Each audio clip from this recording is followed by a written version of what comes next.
Because I obsess about everything, I tracked everything I did for 30 days. My name is Vin, and this is the Venn diagram, a channel dedicated to the intersection of my life experiences. I do book deep dives and random habit experiments to see how I can improve my life. In this video, I am going to go over how I spent my time for 30 days. Before I do that, 75% of people watching this video are not subscribed. Would you be willing to subscribe so more people can watch my stuff?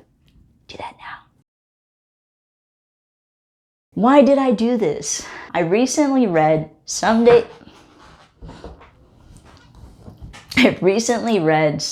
Is Today by Matthew Dix. He spends an entire chapter explaining how obsessed he is with his time. He has found an efficient way to do almost everything in his life, from unloading the dishwasher to his commute. And he did that in order to maximize the amount of time he spends creating and with his loved ones. I also watched this Matt Diavella video around the same time, and I was curious how I actually spent my time. So I did it. As a person obsessed with efficiency and my joy, I wanted to know where I could make time for more of the things I wanted. The margin for error here. It's impossible for me to track every single minute. I did my best using Toggle on my phone, but I didn't track my laptop screen time, and I'll probably do that in a future video. Toggle also has a Google extension, and you can toggle it to time what you're doing on your laptop. So, what did I notice?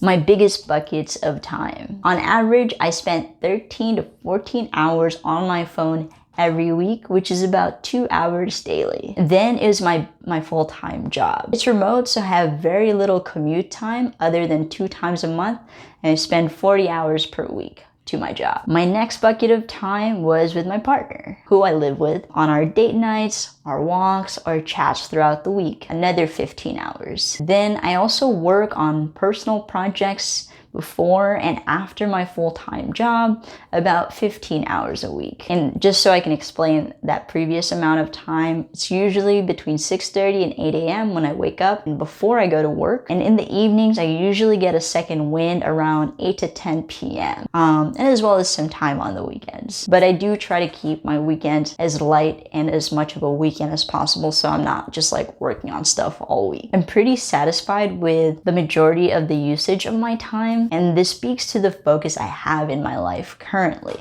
I have some proud moments too, and so reading is the reason I started my YouTube channel. I'm happy to report that I read about 1 hour per day, which I don't feel I need to change. And just so you know, that's not like always one straight hour. 30 minutes in the morning, maybe 5 minutes in between a task, 5 minutes between another task. It's those little chunks of time that I could be spending scrolling on social media, but I don't, and I do that instead. I also traveled to visit my friends and family in the month that I was tracking my time, and I was proud to maintain my routine and know when I needed rest and to stop seeing people, even though I was visiting. I also continued to work on my personal projects, even though there's always a lot of chaos and logistics when you're traveling. Mostly my mom telling me like, hey, can you do this? I also noticed that I got a lot of days with my mom and friends in person because I moved away, and I really missed that. I'm grateful for each moment that I got to spend asking my mom questions, picking her up from work, and taking her on random errands, even if I do complain about it. Now that I've shared all the good things, let's get on with the bad. My biggest waste of time.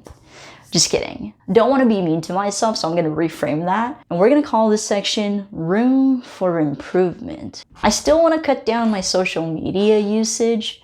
And on my phone, I spend 3.5 hours per week on social media. I don't have data for this on my laptop, so I have since placed limits. Living in Chicago, I love the minimal commute to get about the city, as well as the alternatives to transportation. I usually don't spend more than 2 hours a week in transit or in a car. When I moved back to Los Angeles in April, I know there's gonna be a lot more driving because things are not as accessible. So I'm trying to be intentional in noticing what I do with that time, like audiobook, maybe catch up with someone who is worth traveling that much. I also want to integrate more daily walks is there are days where I don't even leave my apartment, especially in winter in Chicago. I want to do this for my mental health, as these months can be really tough and there's no sunshine sometimes for a week at a time. There were also a few times that I noticed my social battery was so drained that I stayed up later that night just to give myself some more time back. I think that's called like revenge staying up. And this is where I would like binge watch shows or online window shop, is that a term? So that I could get some more time with myself. And this was a reminder that my social battery has a limit. I have to be wary of it in order to preserve my sleep and my routine for the next day and my sleepy time. Closing thoughts. I will say that the points I felt the happiest tracking my time was with my loved ones or working on my creative projects. That is a feeling that I am trying to remember as I work a full-time job in a place that is honestly fantastic as an organization. I'm not gonna mention who they are, but I just know that I can't be in a 9-to-5 forever. But to know both are important to my journey brings me a lot of peace. And if I can't be doing all that I want full-time, I am enjoying what I'm doing for work, building capacity for an organization to do a mission that I believe in. And what I do in my free time, in my solo time, really says a lot about the person that I am. So what do you do in your free time? And is that the definition of you that you want in your life? For me, I'm currently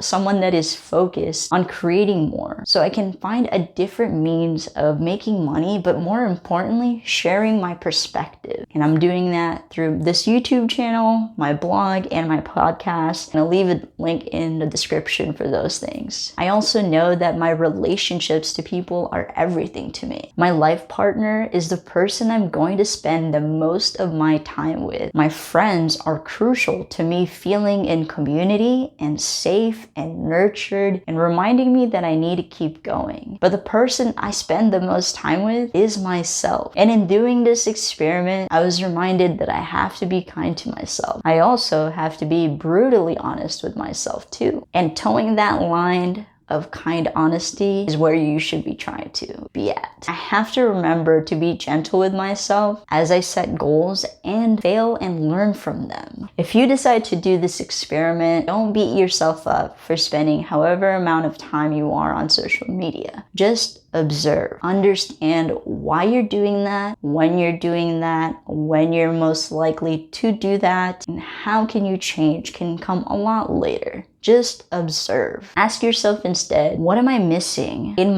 nurturing myself that I am numbing myself by spending this much time on social media? Is there somebody that I could be forming a better relationship with instead of scrolling? Could I get on a phone call with someone instead of doing this? Is there an activity that I have been wanting to try but have been putting off for years? Well, those are my thoughts, and that was my time. Thank you for watching, and I'll see you in the next video.